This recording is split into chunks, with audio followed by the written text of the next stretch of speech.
Calib Cassim is the Chief Financial Officer of Eskom, as you have said, since 2018, and he has been with Eskom for more than 20 years, a stable pair of hands, and he will sit in that position and be able to provide the leadership that is required until a further notice or until a chief executive has been appointed.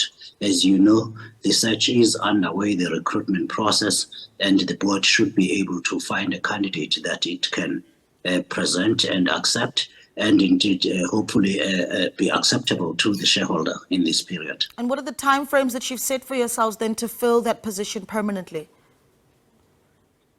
As you do know, Naledi, Andre Durete was supposed to leave at the end of March. There is no definite time frame. The board has to do what must be done and get the best possible candidate.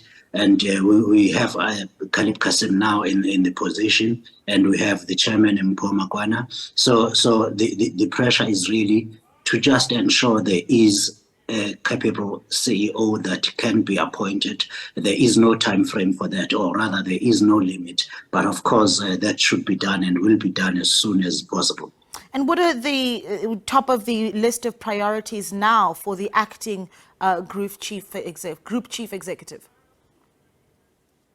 Look, the reality is that the country is on stage 6 load shedding and has been so for a while. So the technical teams are doing everything they can to reduce the amount of load shedding.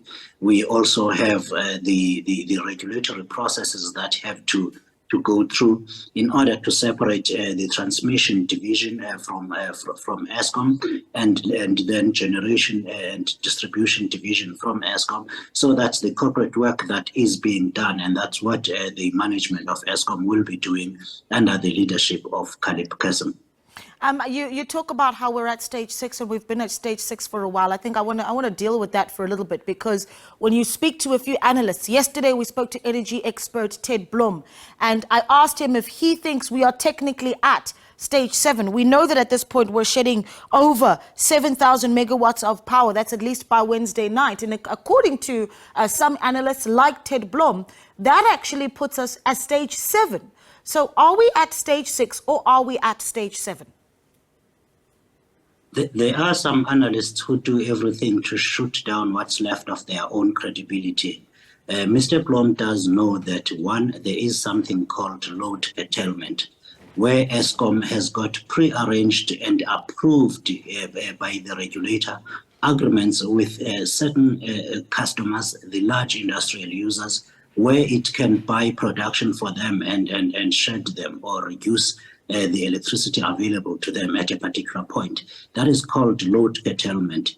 Together with stage 6, which is about 6,000 megawatts, we have had to implement those. And let's repeat this again. This is a regulated mechanism that has been approved by NESA, and certain large electricity users have agreed to be compensated on an approved method by the regulator, and these will be shared at a time when Eskom really needs the power that it supplies to them. So in total, that has added to the stage 6 of load shedding over the past 2 or 3 days to make it more than 7,000 megawatts or just under 7,100 megawatts of capacity that has been shed. So the analysts should know this in terms of the NESA regulatory rule, NRS 048. Yeah, well, the same analysts that you talk about are also saying that stage 8 is inevitable. What do you say to those that say that?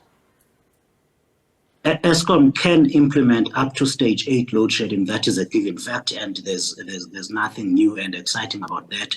The reality is that the teams at Eskom are doing everything to reduce, to contain the amount of load shedding to the current levels, and indeed to reduce it as soon as possible.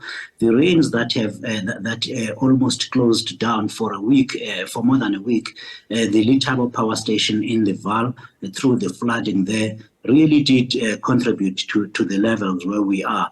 So fortunately now the rains have subsided, and more than half the station is up and operating and supplying electricity. So we should be able to reduce the current levels of load shedding in the next few days.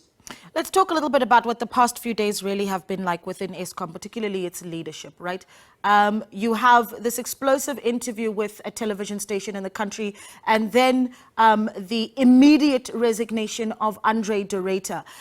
Were you within Eskom as leadership, perhaps even yourself, Mr. Mantshantsha, aware of the views that Andre de Ruyter held, that the power utility is, as he used the words, a feeding trough for the African National Congress, and even the allegations around a senior minister pulling the strings in the background? There are more than 40,000 people that are employed at Eskom currently, and each and every one of those individuals have got their own personal views. There is evidence in the public domain about the corruption in the country and in Eskom in particular.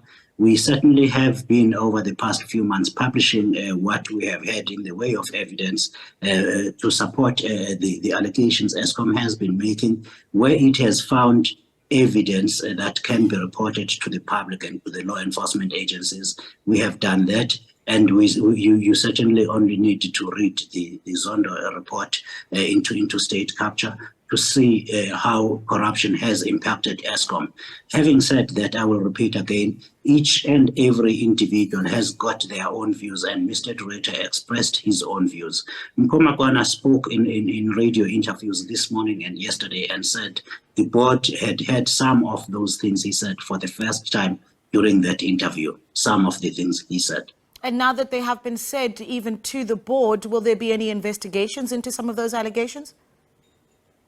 I do not know if they have been said to the board. I've just said to you, Mr. Makwana told the interview. Okay. That they heard them for the first time during the interview. So no investigations, no attempt to look into what Mr. de Ruyter has talked about?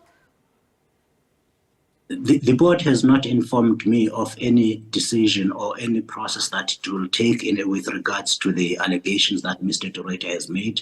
I am not aware of a decision that has yet been taken by the board.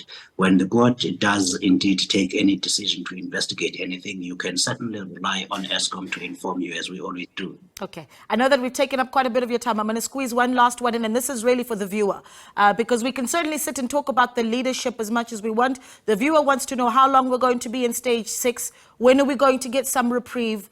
Can you make us any sort of promises about when life will get easier for small to medium enterprises and for families in the country?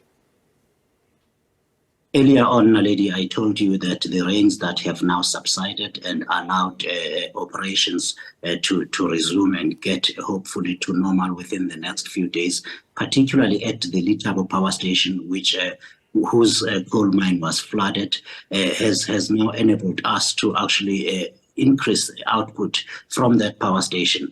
That hopefully means then we will be able in the next few days to reach the current amount of load shedding. All right, hopefully.